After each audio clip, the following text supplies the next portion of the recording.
Congress party అనేక హామీలిచ్చి విస్మరించిందని ధ్వజమెత్తారు Malkajgiri BJP MP అభ్యర్థి ఈటెల. కాంగ్రెస్ దేశవ్యాప్తంగా 60 ఎంపీ స్థానాలకు మించదని, అధికారంలోకి రాలేని కాంగ్రెస్ పార్టీ హామీలను ఎలా అమలు చేస్తుందని ప్రశ్నించారు. నిధుల విషయంలో కేంద్రాన్ని నిందించలేరని, ఆర్థిక సంఘం కేటాయింపుల ప్రకారమే రాష్ట్రాలకు కేంద్రం నిధులు ఇస్తోందన్నారు ఈటెల. అధికారం లేకపోతే ఇంకో రకంగా ఉండే ప్రసక్తే లేదు. అన్నిటి విషయంలో పర్ క్యాపిటా ఇన్కమ్ డిస్ట్రిబ్యూషన్ విషయంలో, గ్రామ పంచాయతీ నిధులు వచ్చే విషయంలో, మున్సిపాలిటీలకు నిధులు వచ్చే విషయంలో ఇవన్నీ కూడా ఒక పద్ధతి ప్రకారం ఉంటుంది తప్ప దానికి విరుద్ధంగా ఎక్కడ ఉండదు. ఇవాళ వీరు ఎక్కడ కేంద్రాన్ని నిందించే ఆస్కారం కూడా లేదు. 3% ఉన్న FRM రుణాన్ని 3.5% ఇవ్వండి, లేకపోతే ఇంకో పద్ధతులు ఇవ్వండి, ఎక్కడ క్వశ్చన్ లేదు. అంటే మీరు ఏం చెప్పదలుచుకున్నారు?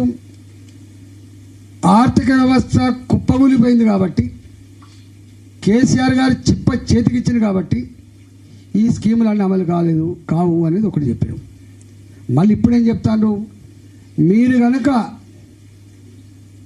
17 ఎంపీ సీట్లలో 17కి 17 మాకే గెలిపియండి, అంటే కాంగ్రెస్ పార్టీ గెలిపియండి, రాహుల్ గాంధీ గారు ప్రధానమంత్రి అవుతారు, మేము ఇవన్నీ సమస్యలు పరిష్కరిస్తాం. ఈ దేశంలో ఉన్న పార్లమెంట్ సీట్లు 543 అనుకుంటా, 543. 543 పార్లమెంట్ సీట్లలో ఇప్పుడు మీకున్న సీట్ల సంఖ్య 40 ఉండొచ్చు. ఇవాళ మీకు ఆనాడు కేంద్ర బిందువుగా ఉన్న రాష్ట్రం యూపీ, అక్కడనే పార్టీ ఓటమి పాలైపోతే చివరి మీరు గెలవడానికే కేరళకు పోయి గెలిచి వచ్చింది.